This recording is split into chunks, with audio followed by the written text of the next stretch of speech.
Okay, we paused after two half-hour commentaries. That's 4A and 4B, and now we're going to start 4C. And Peterson is 20 minutes in, and we really still haven't talked about the Bible yet, but I've been having fun, and I suppose if you're still watching, you're having fun, so let's keep going. Adam and Eve. Now, you may remember that the Bible is a series of books. Okay, let's talk about this a little bit. I mentioned this in past videos, so I'm not going to go into too much depth about it, but he's talking about the documentary hypothesis, and I think there's a lot of validity to it, because there clearly were lots of documents behind the documents that now make up the Bible. How far you can push it and its utility for biblical inspiration, especially in the world of someone like we're in narrative right now. Someone like Robert Alter is highly debatable, and so and this I think for Peterson is he need I think he'd be helped by. Can you imagine if you were going to see a psychologist and the foundation of their work was a college textbook from 1950? Peterson is using mostly quick internet-based tools for biblical interpretation, like Bible Hub, maybe Blue Bible, and some of these things that are on the web. Now there's some good tools on the web for studying the Bible, but there's been a tremendous amount of biblical scholarship that is really good and helpful that has been done in the last 50 or 100 years. And if you're really depending on a lot of these sources, now this is a very hard thing, because there are worlds of different sources in terms of biblical interpretation, and it's just as hard to find your way through that maze as I'm sure it is to find your way through the maze of scholastic psychology. But the difficult thing is that if some of the basic stuff you're dealing with comes from sources like this, with someone, it's just problematic. So that's maybe more than I should have said about the documentary hypothesis. I'm not saying it isn't true. I'm just saying, as a pastor, it's never much to deal with. Again, I talked about Reverend Childs and the Bible as canon and some of those kind of issues. So The Bible actually means something akin to library, and these books were written by all sorts of different people and groups of people and groups of editors and groups of people who edited over and over across very, very large periods of time. So they're authored by no one and many at the same time. And that is true. We really don't know who put together the book of Genesis. But they were literary geniuses. Again, maybe take a look at the Bible Project on YouTube. They do terrific little videos about the Bible. There was a tradition for a long time that the earliest books were written by Moses, but that's probably not technically correct, even though it might be dramatically correct, let's And again, a little window into some of Peterson's categories here. say, or correct in the way that a fairy tale is correct. And I'm not trying to put down fairy tales by saying that.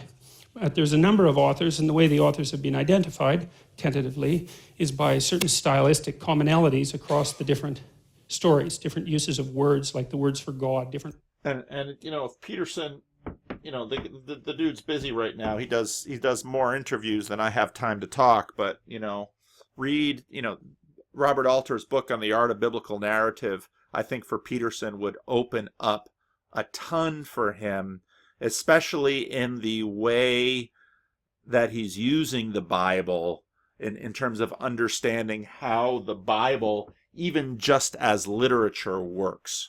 Different poetic styles, different topics, and so forth. And people have been working for probably 200 years, roughly that, to try to sort out who wrote what and how that was all cobbled together. But it doesn't really matter for our purposes. What matters is that it's an aggregation of collected narrative traditions, and maybe you could say it's an aggregation of collected narrative wisdom. We don't have to go that far, but we can at least say it's aggregated narrative traditions.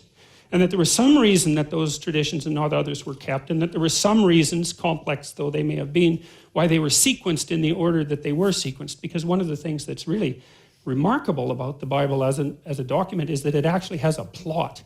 And that's really something. I mean, it's sprawling and it goes many places, but the fact that something's been cobbled together over several thousand years, maybe 4,000 years, maybe longer than that if you include the oral traditions that preceded it, and God only knows how old those are, that collective imagination, part of the human collective imagination has cobbled together a library with a plot. Now, this is a really critical point, and it both is a great point in and of itself, that the Bible does have a plot, and that the people who pieced the Bible together were geniuses, and they understood what they were doing. This was not haphazard, yet it was not one group or individual that did it all on their own. But then again, in terms of the basic premise that I'm working with, some of the commentary here on Biblical Series 4, is that the Bible is so often dismissed as, well, these are the Marxist dismissal, the Freudian dismissal. And he's saying those dismissals don't hold water. This book is incredible, and it's incredible if you're a pragmatist, because you can evaluate it simply on the basis of the effects that it's had in civilization in its wake. And again, I know some of you, in a sense, treat Peterson in the same way as skeptics treat the Bible, because you say, well, I don't want to listen to Jordan Peterson because he believes in Darwin, and because he his what he says about the resurrection isn't up to snuff in terms of what I think it should be, and blah, blah, blah. Yeah, look in his wake.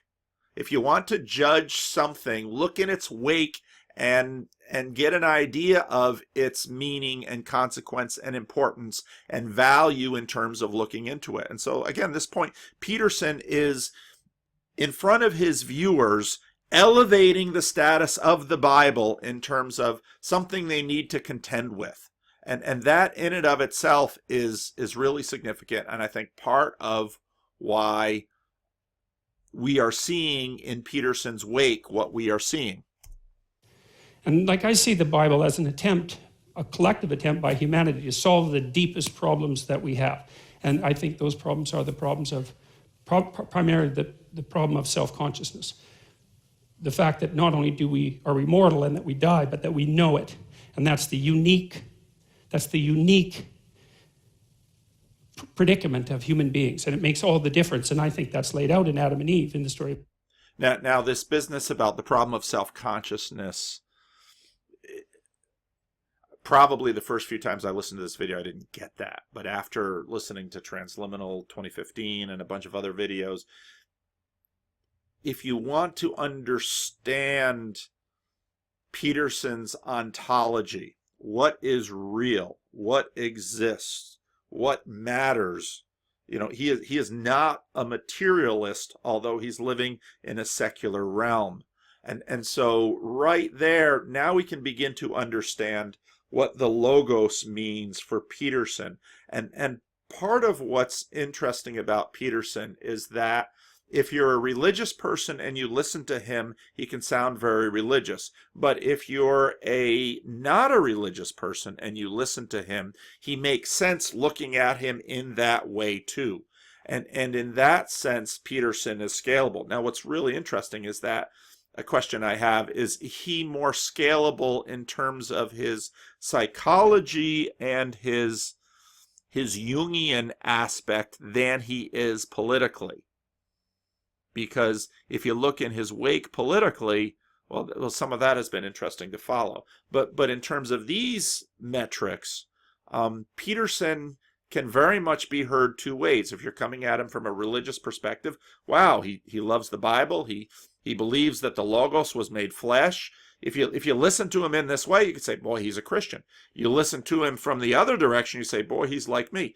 Well, and now we're getting into the sense of he's talking in a way that in some ways he's making himself a nice screen that people can project their own ideas upon him.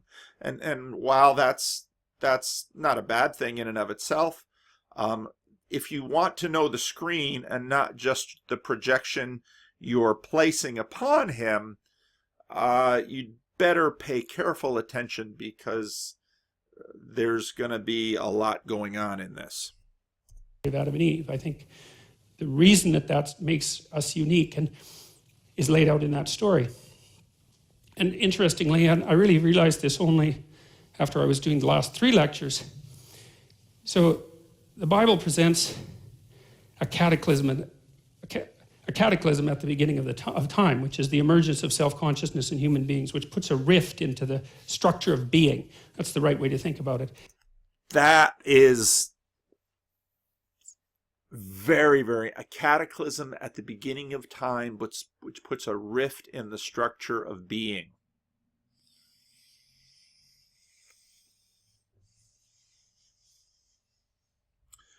And so often people say, "Oh, you should talk to Peterson." Oh, I don't need to talk to Peterson. He's talking plenty to me, and I'm still just soaking all this stuff up, learning it. But at a moment like this, you might ask, why would you call this a cataclysm? I can understand how in your framework, what Christians often call the fall, what I prefer to call the rebellion, that certainly is a cataclysm. But it's an interesting cataclysm because it raises consciousness. Now, if with the materialists you can posit being without consciousness, or the logos, without consciousness, because the logos precedes the cataclysm, not only in terms of the story, but in a sense necessarily. Cataclysm is such an interesting word. I'm going to have to think a lot more about that. But again, I mean, so often you listen to Peterson, he's just ramble, talk. But when he says everything, I'm very careful about how I choose my words. And when he pauses there, and he even slows down, and he's picking his words carefully.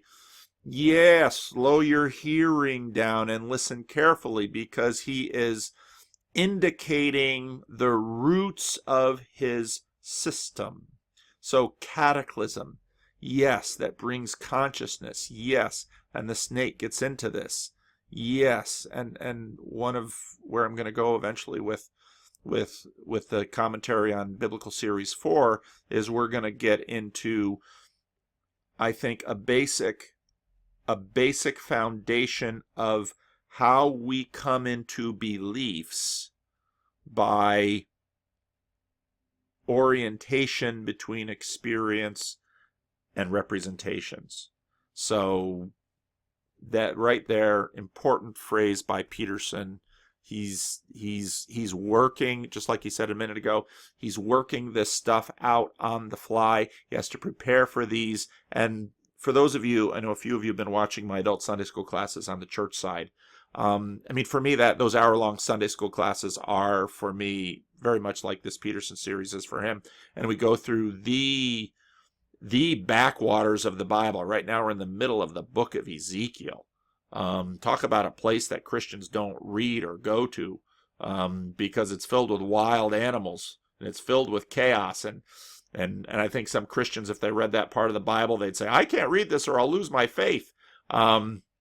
But it's there in the wilds and the chaos of a place like the book of Ezekiel that you can find dragons, and you can find treasure, and you can save your father from the underworld and find gold. So, slow down the hearing on some of these things and repeat this and ponder what Peterson is saying and figure out exactly what he means and line that up with your worldview and ask, now, how does this fit? How does this fit together? Because in a sense, again, in a conversation with someone online, I said, for me, Peterson's a gateway drug to Christianity. Yes or no? Yeah, that's a sloppy question. What is Peterson for me?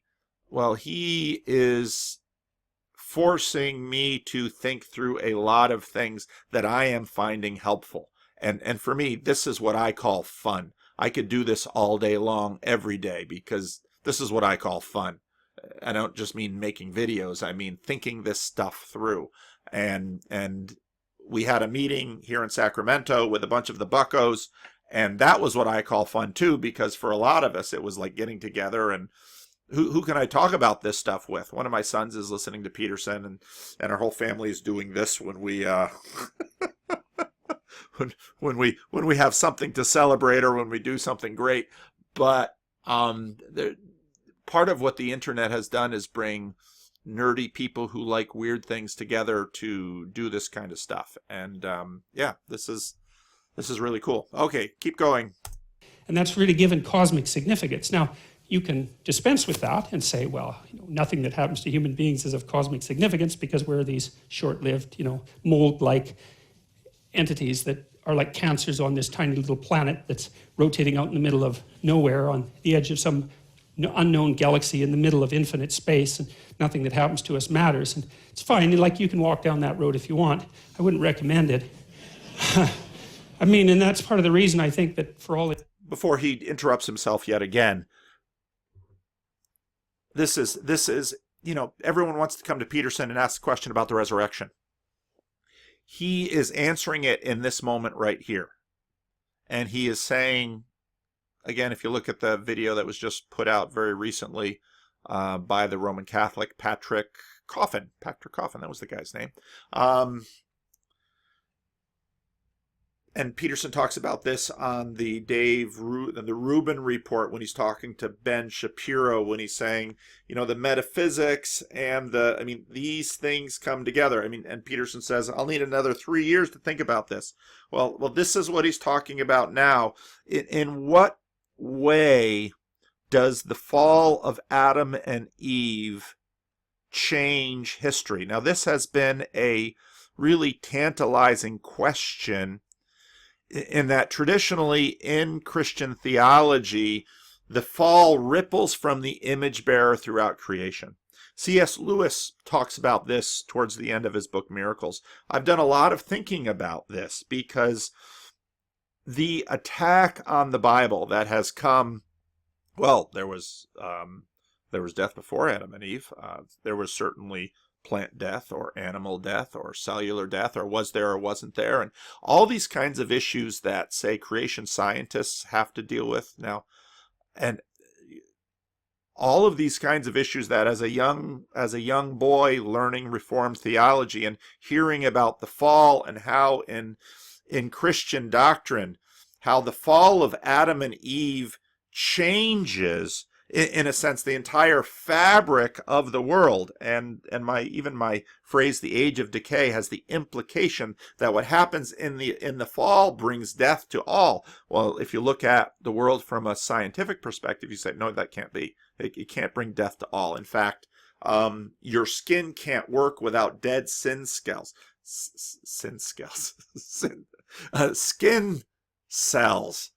So what does it mean that the fall happens? How can this story over here line up with the science that we have over here? And the big reason that Peterson caught my attention, and the big reason, why he's the chaos that I'm rummaging through to try to look for the gold, is because what happened since the Enlightenment and since the scientific revolution and since Darwin is that Christians' worlds have come apart. And I've spoken about this in past lectures, that the Bible is told upon a representation of a flat earth and a firmament with waters above and waters below, and the sun, moon, and stars within the firmament, and heavenly temple above. And again, if you watch my temple videos, you'll get at that. This is the representation within which the Bible is told. And so what does it mean when a Falcon Heavy goes up and does orbit? Well, that means that the Bible isn't true. Well, it depends what you mean by true. And so when you listen to Peterson, now he's not a traditional religious supernatural, and I want to talk about the cultures of these different groups as I continue on in this project. But it's all of these questions of how the world fits together that are vital for belief in the Christian God. And it comes together at certain points in time, and one of these points is what traditionally in the Christian faith we've called the fall.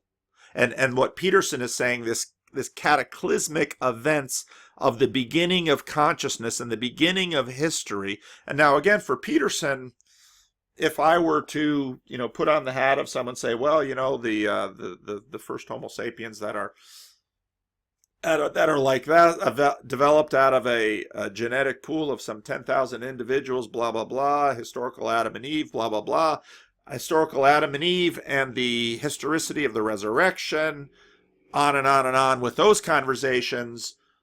It's at these moments that, okay, when does, and I've talked about this in a number of my past videos, when does logos, which is, in our experience, a mental operation, when does logos become flesh? And so, part of, I know I have to really start reading Peterson's Maps of Meaning book, but, I've been working off his videos because I'm more of an auditory learner and I'm a little dyslexic. So auditory is easier for me. But when Peterson talks about alchemy, you could say, well, what? So I was listening to Jung's autobiography at the gym, and he started on alchemy, and I thought, first I got to listen to this dude's dreams, and now we're going to talk about alchemy. And Peterson had mentioned this, but it didn't stick. And then, okay, well, why on earth are we going to talk about alchemy? Well, we're not here interested in turning lead into gold. And, chemistry will tell us why you cannot easily turn lead into gold and why it's probably not an economically feasible operation. Why would you want to do that? But what were the alchemists trying to do, and why? And why would you go back and say we should look into alchemy? Well, again, your point isn't turning lead into gold, but what we are talking about is the logos becoming flesh, and what are the implications of that? And well, now we're very much in the realm of supernaturalist Christians, and this is part of the reason that I doggedly maintain myself as a supernaturalist Christian, because I'm not giving this up, and I'm not giving this up for emotional reasons. I'm not giving this up for philosophical reasons. And when C.S. Lewis walks us through his arguments in his book Miracles, I don't need to give this up, because I believe in the resurrection. I believe in the historicity of the resurrection. I believe when Thomas touched his hands, he felt flesh. And I believe Jesus ate that fish, and that poor little fish gave its life for Jesus' dinner. But that makes sense to me. And so then the question is, well, how can I hold together this Bible that is a story world built on the representation of a flat earth and a dome, and the world that I live in that imagines myself the third rock from the sun on this globe going round and round, where Elon Musk sends up Falcon Heavy, and where, Yuri, he was actually an Orthodox person, but this is one of the things C.S. Lewis, I went up into heaven. He didn't really say this. The Russians just put the words in his mouth. Went up into heaven and there was no God. Well, okay. Well, we can be simplistic like that. Or maybe we don't want to be. And maybe we shouldn't be. And maybe, as in the words of the psalmist, this knowledge is too wonderful for me. So pay attention. In intents and purposes, it's untrue. It isn't a road you can walk down and live well. In fact, I think if you really walk down that road and you really take it seriously, you end up not living at all. So it's certainly very reminiscent. I mean, I've talked to lots of people who are suicidal and seriously suicidal, and the kind of conclusions that they draw about the utility of life prior to wishing for its cessation are very much like the kind of conclusions that you draw if you walk down that particular line of reasoning long enough. If you're interested in that, you could read Tolstoy's Confessions, Leo Tolstoy's Confession. And I heartily agree. I read Tolstoy's Confession a number of years ago. Oh, what a book. What a terrific book. And Peterson is dead on right here. It's a very short book. It's a killer, man. It's a powerful book, very, very short. And Tolstoy describes his obsession with suicide when he was at the height of his fame. Most well-known author in the world, huge family, international fame, wealth beyond anyone's imagining at that time, influential, admired. He had everything that you could possibly imagine that everyone could have. And for years he was afraid to go out into his barn with a rope or a gun because he thought he'd either hang himself or shoot himself. And he did get out of that. He describes why that happened and where he went when that happened. And so if you're interested in that's a very good book. But I got the idea to read Tolstoy's Confession after reading Dallas Willard. And again, Dallas Willard is another one of the people Dallas Willard has passed away now, but I want to virtually bring into the Jordan Peterson universe. I've got 100 videos planned in my head and not anywhere near enough time to do them. But so the biblical stories, and starting with Adam and Eve, they present a different story. They present the emergence of self-consciousness in human beings as a cosmically cataclysmic event. And you could say, well, what do we have to do with the cosmos? And the answer to that is it depends on what you think consciousness has to do with the cosmos. And perhaps that's nothing, and perhaps it's everything. And you'll see him run through these arguments with Brett Weinstein, with Sam Harris. This is foundational. When Peterson says being for Peterson almost means ontology. I'm going to go with everything because that's how it looks to me. Now, of course, ontology. Who wishes to is welcome to disagree. But if you believe that consciousness is a force of cosmic significance, which being itself is dependent on in any real sense, at least in any experiential sense, then it's not unreasonable to assume that radical restructurings of consciousness can worthily be granted some kind of cosmic or metaphysical significance. And then the question is going to be for us, okay, cosmic or metaphysical? I still haven't figured out what Peterson really means by metaphysical yet.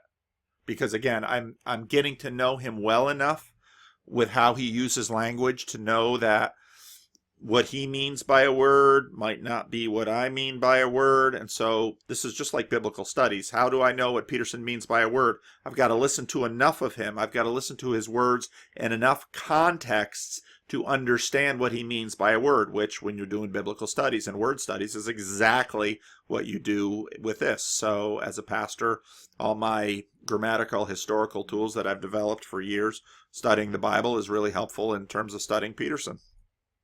And even if it's not true from outside the human perspective, whatever that might be, it's bloody well true from within the human perspective, that's for sure.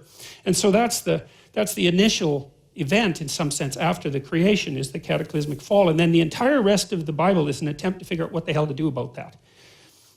And that's exactly right. Creation, fall, redemption, restoration. The rest of the Bible. So what I do is, and you'll see this in my sermon, so you have the representation of the Bible where you have, and I ran through this in my earlier videos, where you have the temple where the God lives, and you have the earth, and that brings the temple and everything. And what happens in this cataclysmic event is heaven and earth is cut off. And we are separated from the source of all life, which is why we decay. And so then the main question of the Bible is, well, how can we get back there? Well, now you can understand the Tower of Babel. They wanted to use their technology, both social technology in terms of organizing themselves and building technology, which probably at their time was the greatest technology they had. They wanted to use it in order to get to the heavens, to once again be in the control room of life and beauty and everything else, which again, the idea that the source of life is up there and it comes down to us, that's the foundation of astrology. It's the foundation of how many other, pagan religions. Well, it's in a sense, in terms of the representation of the Bible, it's the story of the Bible. And so after the cataclysm, as Peterson says, the rest of the story is how to fix this. So then you get all the way to the end of the book of Revelation, and it's the story of it's finally fixed. And then for Christians, obviously, you get into the Gospels, and then Jesus is the key to it being fixed. And part of what happens in terms of the rupture of science and religion is I think in many ways the rupture that Peterson is here in the middle of with Piaget and Jung. This is what he's doing, because again, if you have the ontology of Peterson, if you understand what being is for him, you can understand why he answers his questions about the resurrection in the way he does, because it makes perfect sense. The guy's not crazy. The guy's not stupid. We all know that.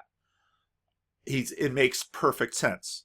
What he's not ready to do is, in a sense, say, I know that my Redeemer lives. And to imagine, as Christians do, when I do a funeral and I stand in the green grass and I look down at those graves, and I didn't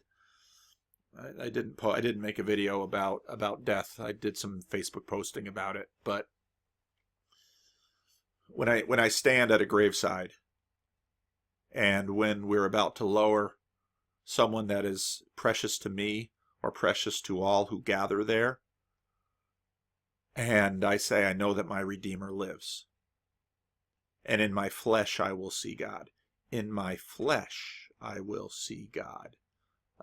Next Christmas, listen to Handel's Messiah about 100 times, and that might just make you a Christian. Because, no, well, you might say, okay, well, Vanderclay, why? How dare you? How dare you believe that you will see your Father, and not just maybe spirits in heaven?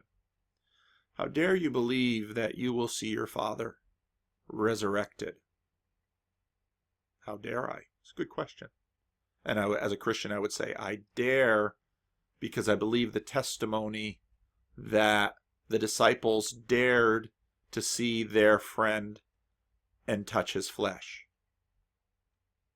Well, how do you believe that? Well, there's plenty on the internet about that. Read N.T. Wright's massive book. I don't need to read it. I believe it. Well, maybe I'm fortunate because I was raised with this belief, and so it's easy for me. Lucky me.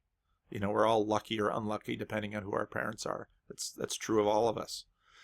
How dare I believe I will see my Father in the flesh again? But why not? And this is where postmodernity, where Peterson and I are on the same page, because postmoderns come up and say, well, it's all just, we can't believe any of these narratives. Well, if you can't believe any of these narratives, please don't use the word should or ought with me. And if you can't use the word should or ought, I'll believe whatever I feel like believing. And so if I want to believe in Jesus and his resurrection, try and stop me. And everything in it is, and so you could say, for example, in the earliest, in the Old Testament stories, what seems to happen is that the state of Israel is founded, and it rises and falls and rises and falls. And so there's this experimentation for centuries, or millennia even, with the idea that the way that you protect yourself against the tragic consequences of self-consciousness is by organizing yourself into a state. But then what happens is the state itself begins to reveal its pathologies. And as those pathologies mount, the state becomes unstable and collapses, and then it rises back up and becomes unstable and collapses, and then it rises. And I'm going to have to take a much stronger look at Northrop Frye. Frye's an interesting critter, but I'm going to probably have to read quite a bit more on him. He's often cited in the commentaries that I read. Clearly had some really interesting ideas about literature and the Bible, and there's a lot of truth to what Peterson is doing. Now, in terms of my work at church, I'm not going to be here and preach this week. I'm going to be preaching at City Life Church over in Midtown. But when I get back, then we're going to be in Lent. So actually, in my sermons, I'm going to be doing a lot of these Old Testament stories, which are going to be fun again. And then after Easter, at some point, I'm going to go back into the Old Testament. I'm going to go back into the book of 2 Kings and talk about Elisha, and then, ramp up to the destruction of Israel. And I haven't quite figured out what I'll do with the prophets, because, boy, they're tough to get through. That's why I'm doing them in Sunday school. I always save my hardest stuff for my Sunday school lessons, because the people who are in my Sunday school class are heroes to me, because these people endured 75 weeks of the book of Revelation. These people endured a year in the book of Isaiah, and these people are probably going to endure a year or a year and a half in the book of Ezekiel. And they hang in there and they work it through, and so they're my heroes. They're the biggest asset I have, because, you don't, just like Peterson says, you don't know this stuff until you talk through it. So this is back up. After it does this a number of times, this is primarily from Northrop Frye's interpretations, people start wondering if there's not something wrong with the idea that the state itself is the pathway, is the place of redemption. And so I'm in the middle of Ezekiel with my Sunday school class, and one of the things that you have to come to terms with when you're dealing with the Bible is empire. And when Peterson is talking about the state, in many ways you're talking about empire in the Bible. And so not this past week where I talked about masculinity and femininity in the framework of Ezekiel 23. The week before that, when I began Ezekiel 23, and in a number of classes before that, deal with empire, because this, if there's a rival for Jesus, it's Caesar. And when you get to the book of Revelation, Babylon the Great, what are we talking? We're talking empire. And so, Peterson was talking about the state here and talking about these issues. Boy, he's dead on right. And so part of the reason that I started listening to Peterson was that on one hand, it's blatantly obvious to someone with my background that when it comes to the Bible, he's a neophyte. He's looking up stuff on Bible Hub. Well, good for you. But when he's coming at the Bible with the tools that he's using from the realm he's been working with his maps of meaning, he's teaching me a ton. And the stuff he's teaching me is opening up new vistas when it comes to the Bible. Well, what does that mean? Well, that means there's something worthwhile to explore. That means he's got a way into the Bible that my background hasn't given me. Now, as a Protestant, that's really foundational. And so that's why I'm paying attention to Peterson. And again, some of my pastor friends say, well, but we shouldn't. He might have some interesting psychological ideas, but we shouldn't listen to him about the Bible. In fact, I disagree. I think we should listen to him about the Bible, and I think he's got a lot to teach me about the Bible and why I'm doing these videos, because as I talk this stuff through, it's helping me piece stuff together. That there's something wrong with that idea. And so then I think on the heels of that comes the Christian revolution with its hypothesis that it's not the state that's the place of salvation, it's the individual psyche. And then it's the individual psyche that's the place of salvation. Boy, we're knocking on the door of the resurrection. There's an ethic that goes along with that too, which is quite interesting. So the ethic of redemption, after the state experiment fails, let's say, is that it's within the individual that redemption can be manifested, let's say. And even insofar as the state is concerned, because the state's proper functioning is dependent on the proper functioning of the individual, rather than the reverse, most fundamentally. And that the proper mode of individual being that's redemptive is truth. And truth is the antidote to the suffering that emerges with the fall of man in the story of Adam and Eve. And then that relates back to the chapters that we've already talked about, because there's this insistence in Genesis 1 that it's the word in the form of truth that generates order out of chaos. But even more importantly, and this is something like I said, I most clearly realized just doing these lectures for the last 3 weeks, is God continues to say, as he speaks order into being with truth, that the being he speaks into being is good. And so there's this insistence that the being that spoke into being through truth is good. And so there's a hint there. It's so interesting. There's a hint there right at the beginning of the story that the state of being that Adam and Eve inhabited before they fell, before they became conscious, insofar as they were made in the image of God and acting out the truth, that being itself was properly balanced. And it takes the entire Bible to rediscover that, which is a journey back to the beginning, right? And that's a classic theme. It's a classic mythological theme that the wise person is the person who finds what they lost. Now he's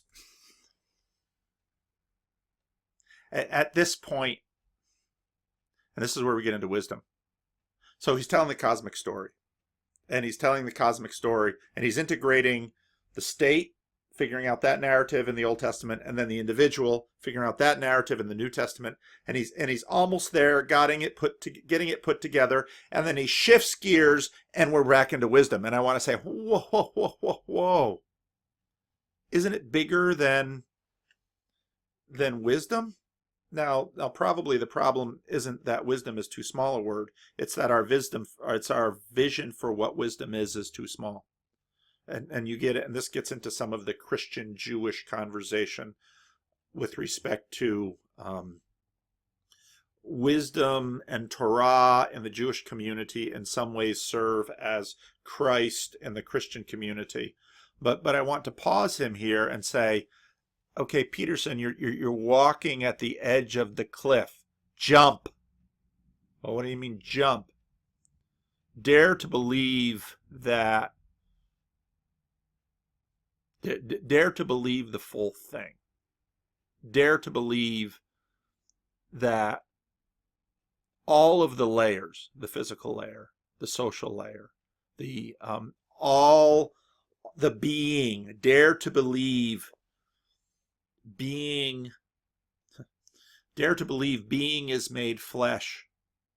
Dare to believe Logos is made flesh, and Logos will be remade in flesh. There's creation 1.0, and in the resurrection of Jesus, he embodies creation 2.0. Jesus is the icon of the invisible God. Colossians 1.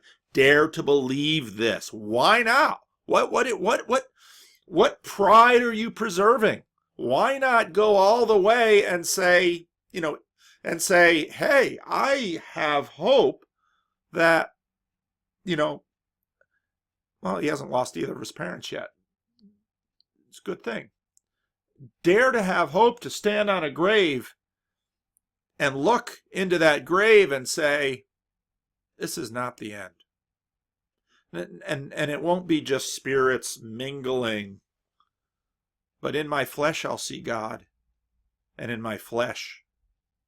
And you might say, well, you shouldn't believe that. Well, at some point I want to talk about Descartes and Locke and Hume, because somehow in the West we've gotten a very strange conscience about, well, don't believe that.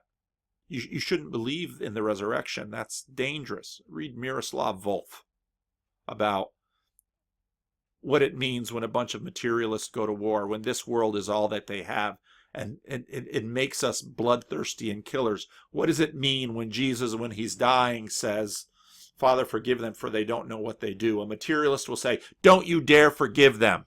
Now you're in social justice warrior territory, because all the stakes are here. And what happens is, with the belief in the resurrection and the renewal of heaven and earth, we declare that I can lay down my life for my enemy in this world.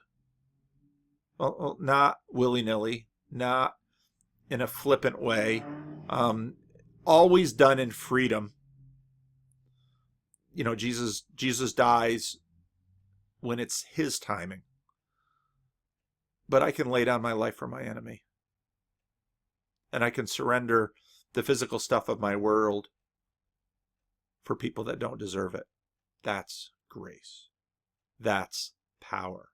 So you're so close. Take the step.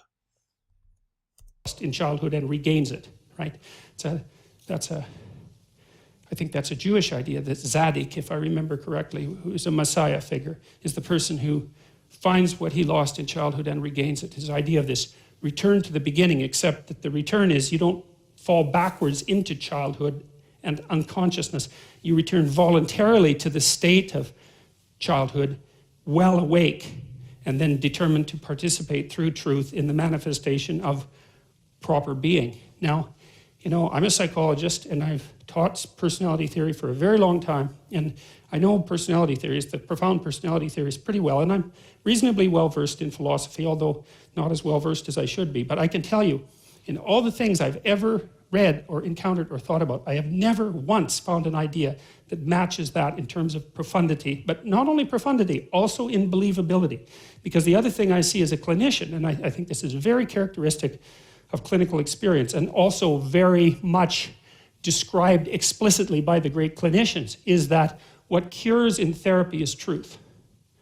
That's the curative. Now there's exposure to the things you're afraid of and avoiding as well, but I would say that's a form of enacted truth, because if you know there's something you should do by your own set of rules, and you're avoiding it, then you're enacting a lie. You know, you're not telling one, but you're acting one out. It's the same damn thing. So if I can get you to face what it is that you're confronting that you know you shouldn't be avoiding, then what's happening is that we're both partaking in the process of attempting you to act out your deepest truth.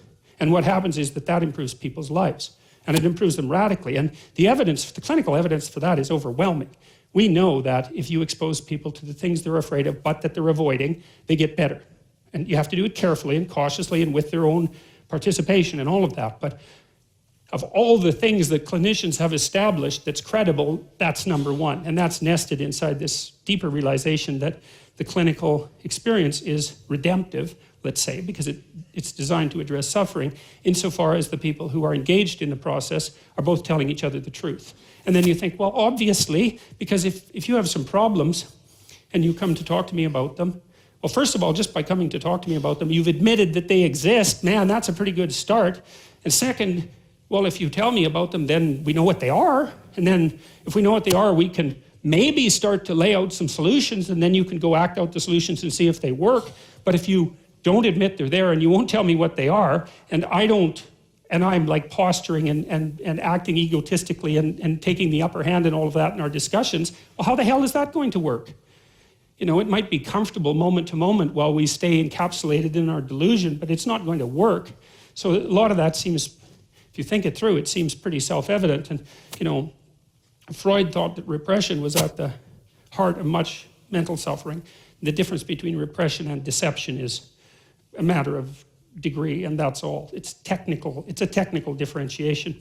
And Alfred Adler, who was one of Freud's greatest associates, let's say, and much underappreciated, I would say, he thought that people got into problems because they started to act out a life lie. That's what he called it, a life lie. That's worth looking up, because Adler, although not as charismatic as Freud, was very practical and really foreshadowed a lot of later developments in cybernetic theory. And of course, Jung believed that you could bypass psychotherapy entirely by merely making a proper moral effort in your own life. And Carl Rogers believed that it was honest communication mediated through dialogue that had redemptive consequences. And the behaviors believe that you do a careful microanalysis of the problems that are laid before you and help introduce people to what they're avoiding. It's like all of those things to me are just secular variations of the notion that truth will set you free, essentially.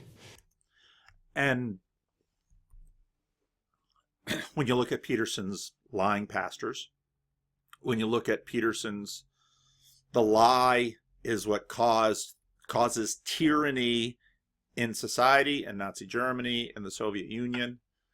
Yeah, and lie in truth. It's right there at the bottom. And this explains who Peterson is in his ruthless pursuit of telling the truth, which is why he won't say certain things that the state attempts to compel him to, and there it is. So you know, it's a pretty powerful story. And I think we'll pause here because, again, I'm trying to break this up into smaller chunks, and I don't know how I'm going to title these now, but because he rambles, and so he makes me ramble in different things. But I'll pause this one now, and then I got to take a look at some other things in my life.